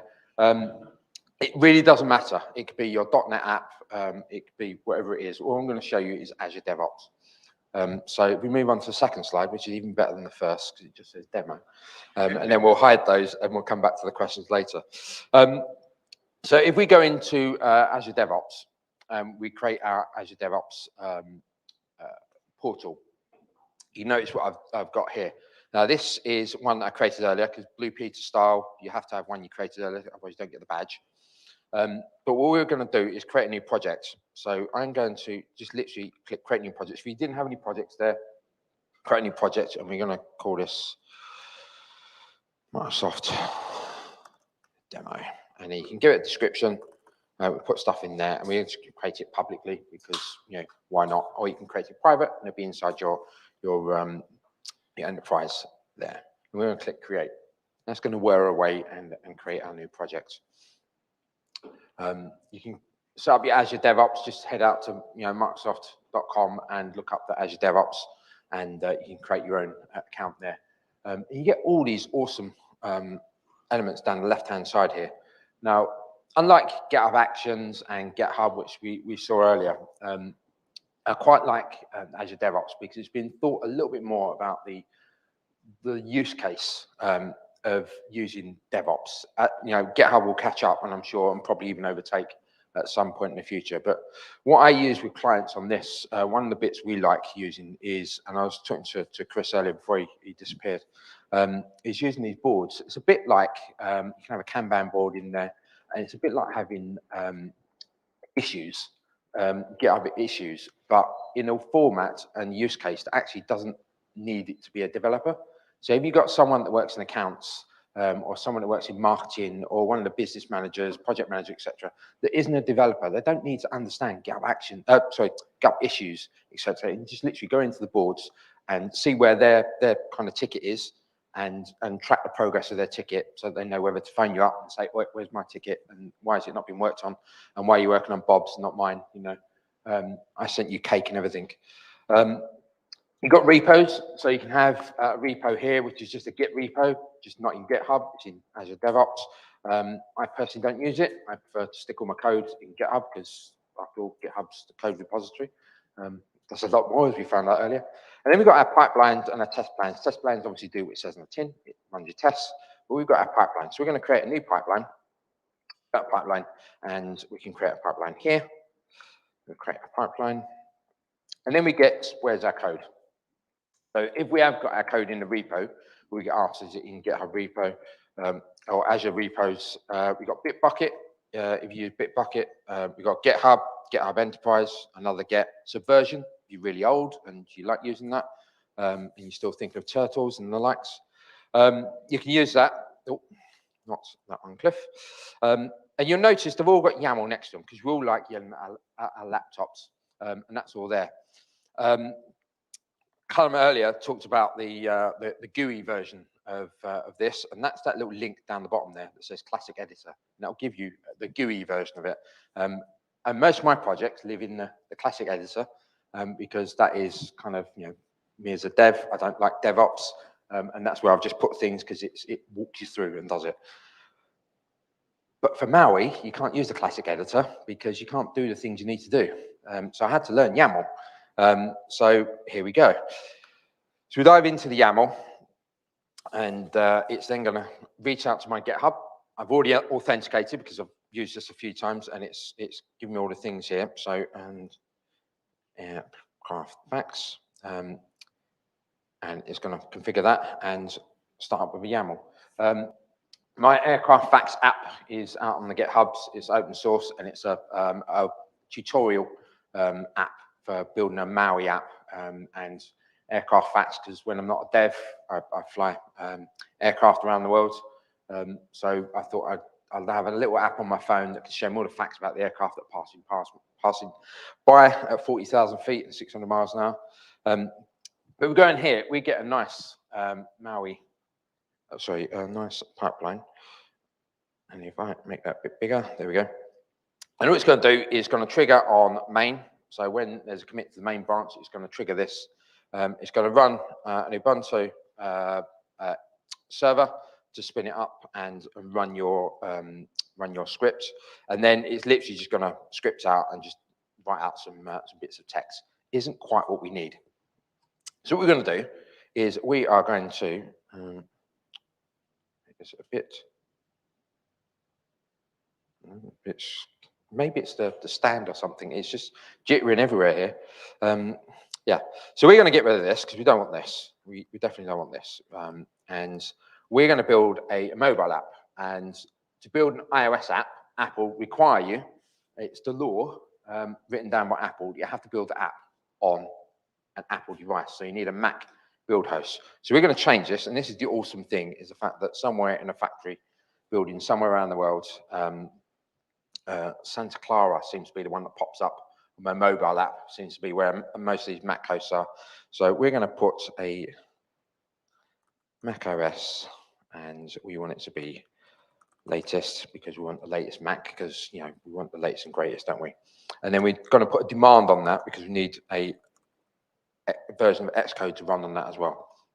So that is going to give us an instance of a Mac build host with Xcode running on there. That bit we can do.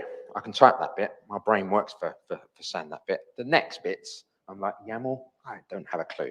The good thing is that with the Classic Editor, you had all these little drag and drop boxes. And I'm like, well, how does that work? Well, there's this little assistant over here. So if we look over here, so this assistant right there, that was this magic button that I got told about. And I was like, oh, I like that. So we bring that up, and that just shows all the different tasks. Exact same tasks that are in a Classic Editor, but you get to actually play with the YAML. So once you use one of these tasks, it creates a YAML for you. And then you can go into the YAML and just do the subtle little edits that you need to do that you couldn't do before. So the first one we're going to do is, we've got a Mac. Now our Mac doesn't have .NET, so we need to install .NET. So if we just do a search on .NET, we can use .NET Core, and then we need to give it a version. To do Maui, we need to use version 6. And we want to use the latest one, so put the X on the end, and that will do that. And that's going to create, and it's created the YAML for me. It's highlighted it. It's awesome. It's good. The other thing you might want to do is you might want to give it a name. So it's display name, and we'll explain why that is later. I'm not going to do it for all of these because you obviously don't need to see me type, but I'm going to do the first one so you can see it later. Now we've done that. So we've installed .NET. Now we need to install Maui. And to install Maui, we're just going to use a command line because once you've got .NET, you can do things like .NET. I've got the command there. Yeah.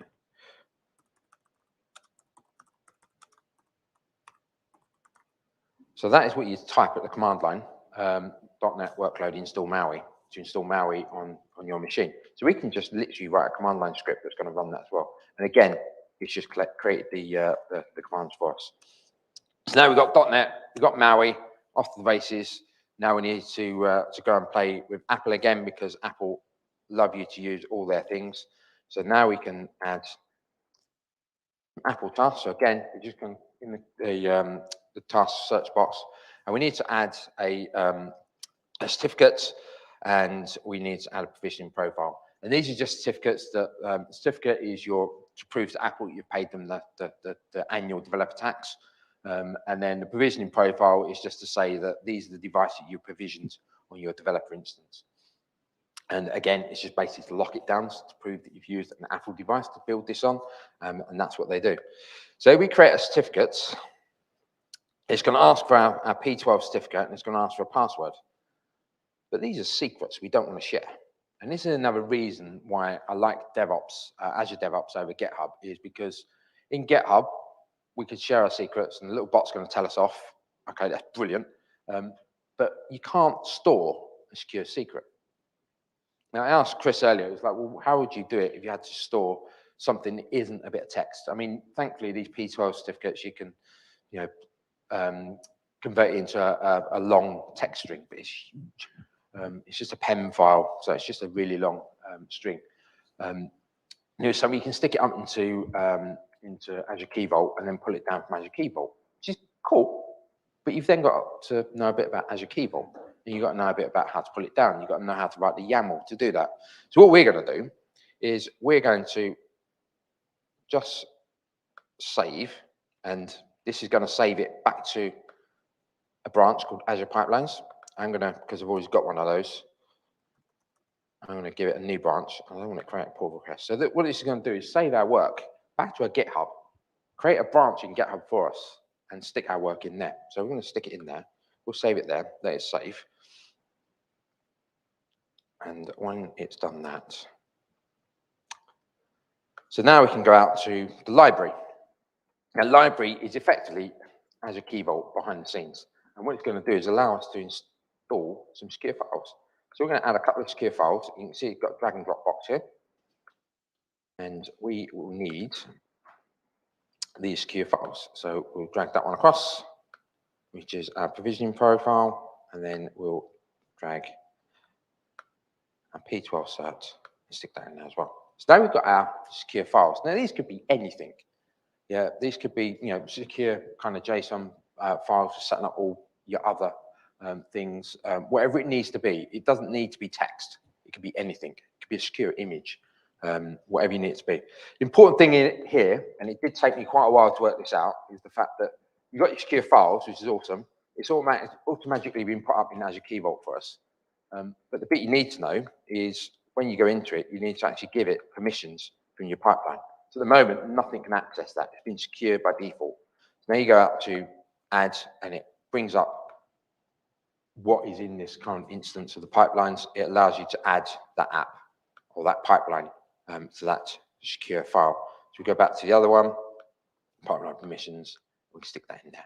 So now we have both of our files have now got access from the pipeline, and we can go back to our pipeline, and it's here. It's not been run yet, so we'll edit it. I won't ask you if you want to leave when you kind of stay in, not sure, but it does that all the time. There you go. So now we've got our script, and And that's the other thing you need to do, is go up here to demo and change the one that we was actually playing with. So now we can install our Apple certs. So I'm using this really purely because you want to see how to use secure files and use it in your Azure Devops partners. Now we've got our certificates. Now we need to say we want to use a certificate. And the format in here is $ open brackets, and then I've forgotten the name of the file that I called it. It is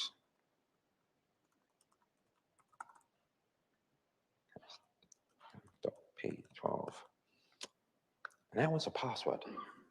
And again, we don't want to share secrets. We don't want to store them anyway. We want to put them somewhere really, really secure. Again, Azure Key Vault is really, really good for that. But again, we don't want to reach out to Azure Key Vault and do all the work over there.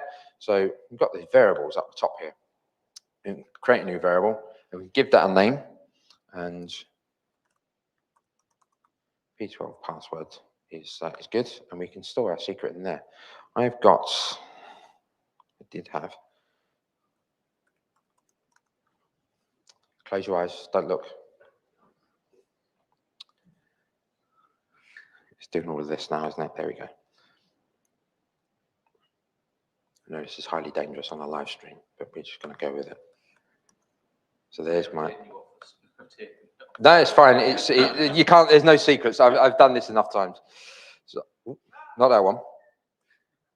That was the wrong one. No, that was the right one. I'll have to change that later now, won't I? Even though I said it's fine and nothing will happen, something happens. No, why? Because I didn't tick that box. Keep it secret. So I'll change my circle later. You live and learn, don't you? So we've now got a secret in there, and it even does the handy thing. This is what you want to use in your YAML. So it even creates the what you want to call it, because it takes your password and it says this is what you want to use. Yeah. They've obviously modeled this on me and said, right, we'll go for lowest common idiot. Found me and I thought, right, we'll just put it in there for him. So we'll copy that out there, and you can see the variables there, and then we can literally just paste it in there. Click add, job is done. That's now secure in Azure Key Vault. This obviously needs to be changed. Must do that on the way home. Don't forget, Cliff. And now we can do the other one, which is the provisioning profile, and you can see secure files there.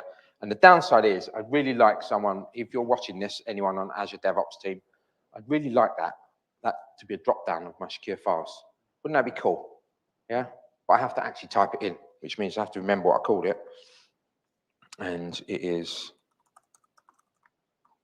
and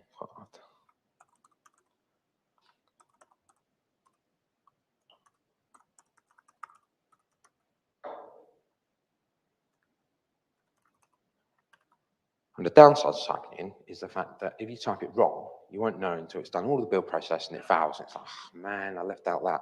So we'll just add that in there. So that's that now done. Oh. So that now creates and installs our secure secrets with the password that isn't very secure anymore, and sticks it all up there. Next, we need to actually do the build. So we can just do a .NET, and it shows our .NET one. So we want this. Don't ask me why, but for when you build an iOS app, you can't just build it, you have to publish it. I'm not sure why. I think it's because it needs to do all the code signing, which doesn't happen as part of the build, it happens as part of the publish. So we'll change this to publish. We're not publishing the web projects, and the path that we need to use is just go back up one level to the solution from the folder. And then in the arguments, I'm going to copy and paste this actually, because it's quite a lengthy string. You don't want to see me typing it all in there.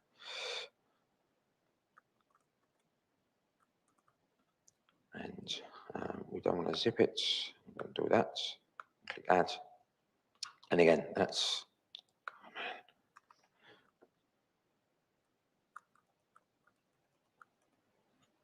there we go. So that's now going to publish. It's going to do all the builds, sign it with our key signing certificates, and publish it out. The next bits are just going to copy it out to your build pipeline. So we can just use copy. So you can see here that I'm getting the best of both worlds. I'm getting YAML built for me. I'm using an assistant that's actually the same as the GUI editors in the classic view. and I can go in and edit all these and put all the parts in. You don't want to see me type anymore, so we'll leave this one alone and go out to the live one in a minute. But what I am going to show you is, if we go into here, you know why I've not got, you can see the little squiggly just there. That little red squiggly there, can you spot that? That's telling me that I've missed something and I'm an idiot. And what I need to do is put steps in there so that it's happy. And the reason I knew that is because I was missing these little ticks of settings, which is what I wanted to use. So if we go into above each of the segments here, you've got this little settings tab. What that allows us to do is if we click that settings, it opens up the assistant again, which is really cool. In the GUI editor, you could go back into each of the blocks. Clicking that takes you back into that if you need to change the setting, like the fact that you've accidentally spelt one of the names wrong, for example.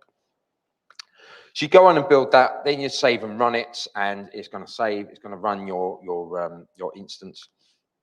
I will leave that. But if we go back out to our pipelines and up to this one, which is the one I built earlier, because like I said, Blue Peter, and we look at our pipelines here.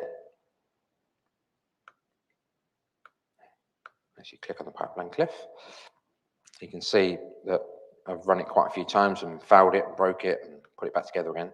But if we go out to edit, and this is using exactly the same repo, so you can see the one that we created earlier, Azure Pipelines demo. We just look at the Azure pipeline, all exactly the same.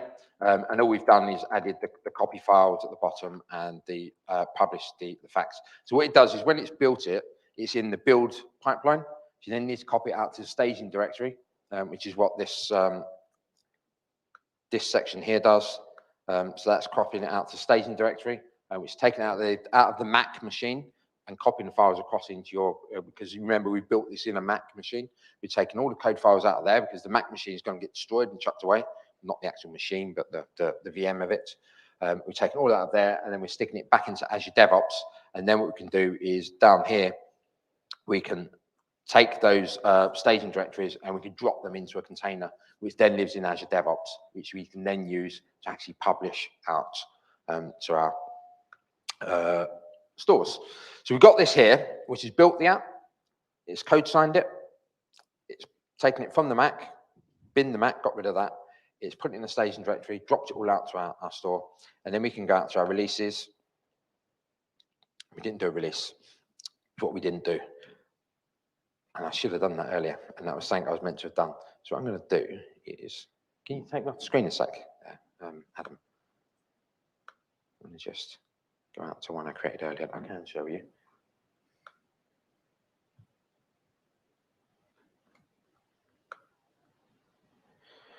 Nancy Plone is in China. Yeah, how great is that?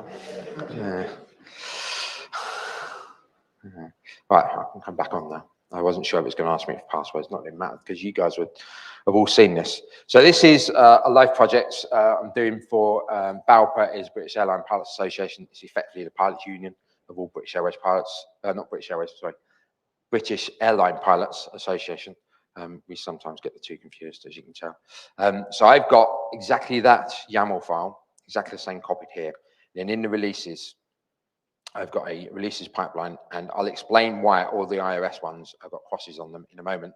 But if we edit this, you can see this is the artifacts folder that was copied across from the drop.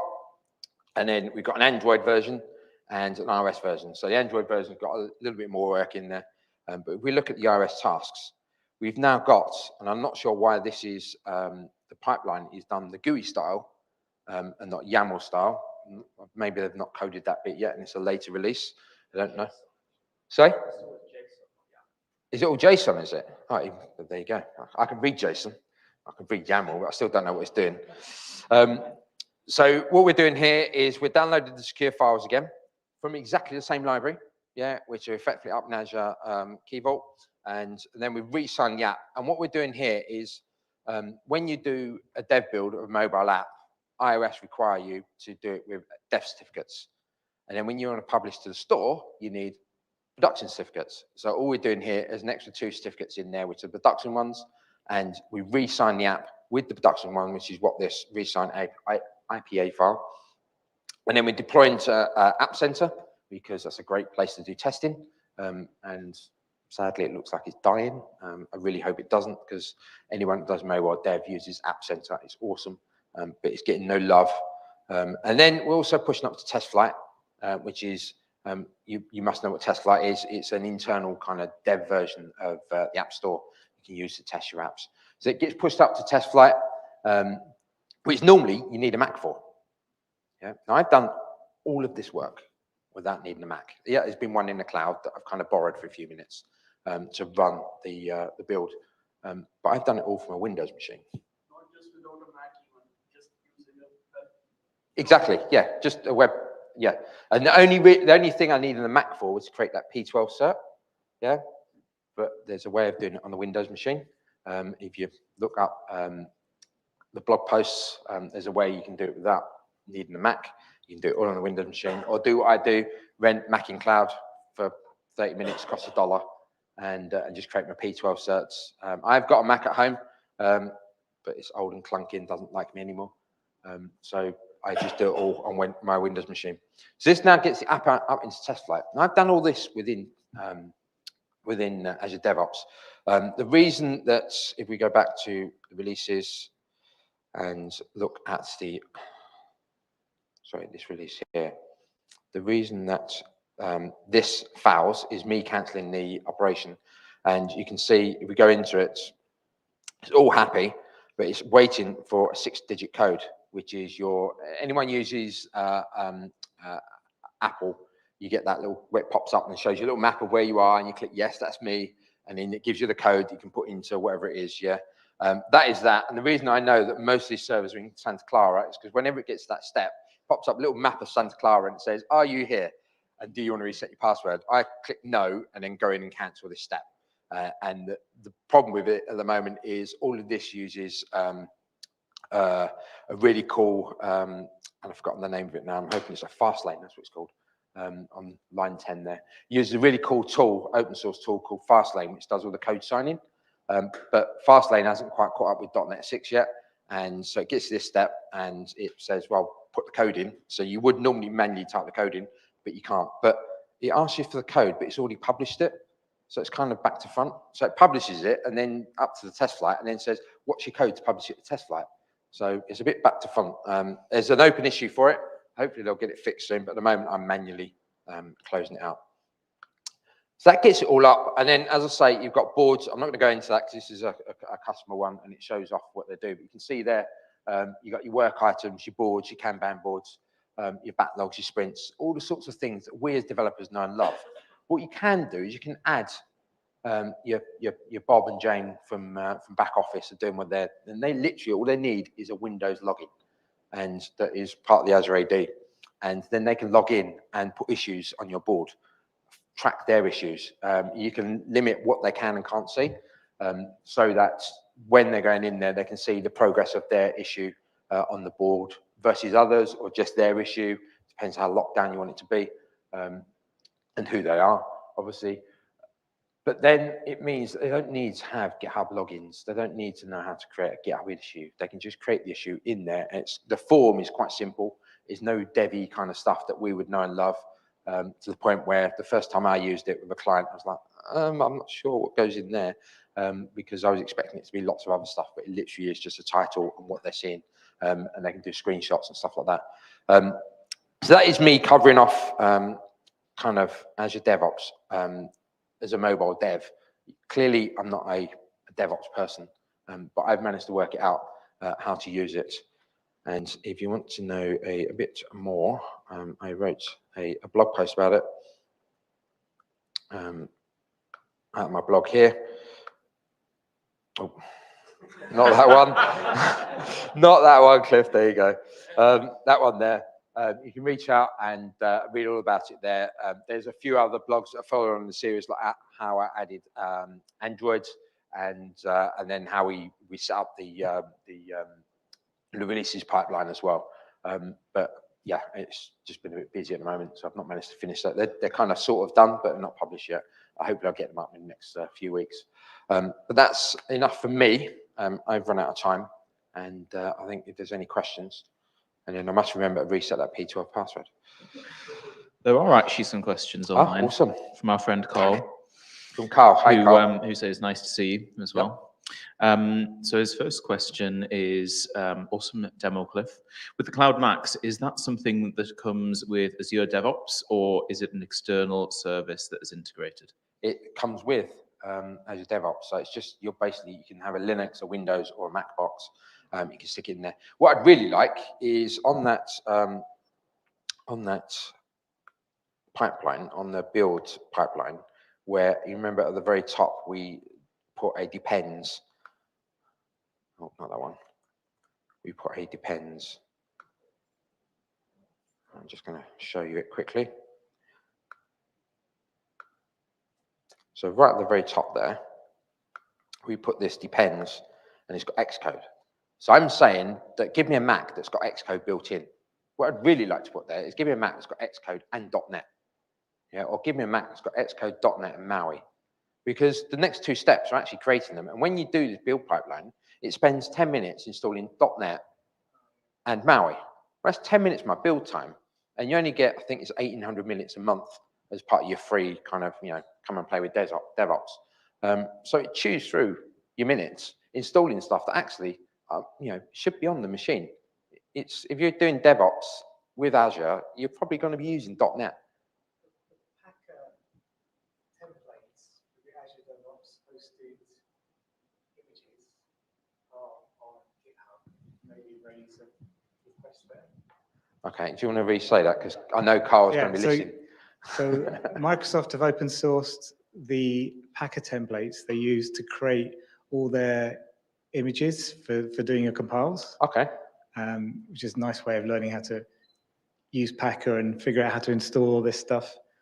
So the macOS image is probably in there as well. So if you raised an issue against that, it might get to the right team who might then roll a new version of that image. Yeah. Unless they're doing it on purpose because they really want to burn my minutes, so I'll then give them a credit card and take all my money. But yeah, it'd be really nice if that demands, I could put in the other demands. Did he have other questions? Yeah, so there was a follow-on question, which was, can you get it working with your own Mac sat on a shelf somewhere? We wouldn't be DevOps then, would it? It'd be kind of local, kind of, yeah. I've been running at home, kind of Xamarin, not Maui, but obviously Xamarin, and building it locally on, using my Mac as a build host. Not even, it's up on a shelf. I can't see it, can't see the glowing apple. And I build for my Visual Studios via the Mac, and it comes back to my my Windows machine. But then I have to upload it manually to test flights. So you can do it, but it's just a very manual process. And with the projects I'm doing for clients at the moment, they want it all to be up in the cloud. So you can see one there. It was on my version of Azure DevOps, but other clients that I work with, they've got their own Azure setups and their own credit cards and the likes. So he says that wasn't his question, but was it not? I didn't quite understand the question there. No, but maybe he says it can like a remote build runner, which could be triggered by a build pipeline. Maybe it's an edge case. Yeah, yeah. Sorry, Carl. We'll have to. Yeah, I'm not 100% certain what he's asking. But we know you. We'll follow up with you. Yeah, yeah. Any questions in the?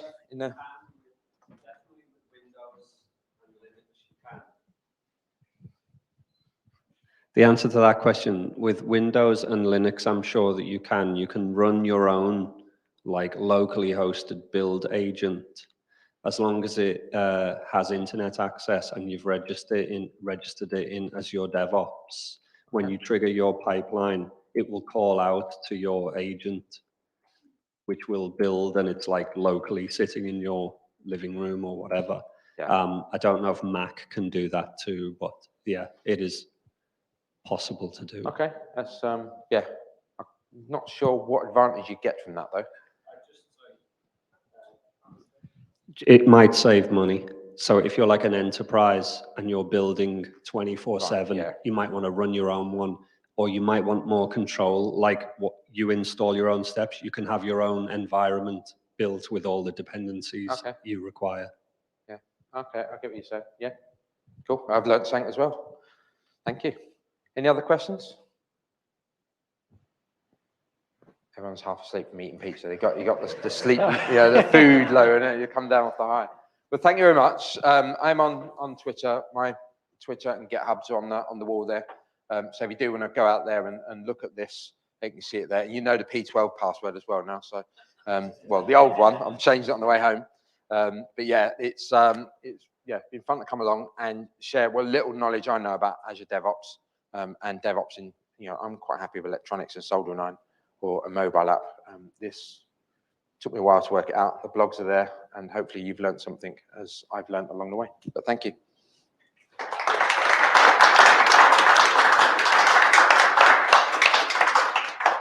A massive thank you.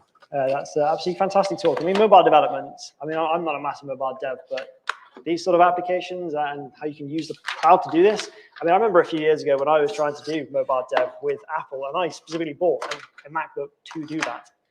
Just to know you can do this now in Azure is brilliant. Absolutely fantastic. So with that being said, DevOps, have you all learned something about DevOps today? Something that you might not have known previously. Feedback. Fantastic. So with that, I think I'm coming out twice. On the 4th of October, we have got serverless. So I want to leave you with the question. We've kind of gone through this whole transition through virtual machines, bare metal, all the way up to containers, automation, how you get infrastructure as code, bringing all that through as a DevOps process. So DevOps isn't necessarily a technology, right? It is a process and a cultural change. I'm quite young. I've come through into technology at this midpoint between containers and function as a service. So serverless.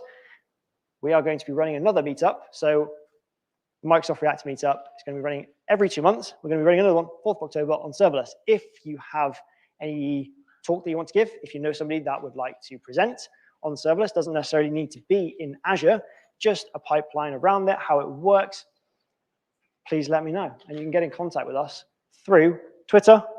You can email reactorldn@microsoft.com, or you can ask me directly on Twitter at Liam C. Hampton. So with that, I'm going to round off the stream and say a massive thank you for everybody that stuck around online and in person. And I hope you really enjoyed your evening and you have learned something new. So thank you ever so much.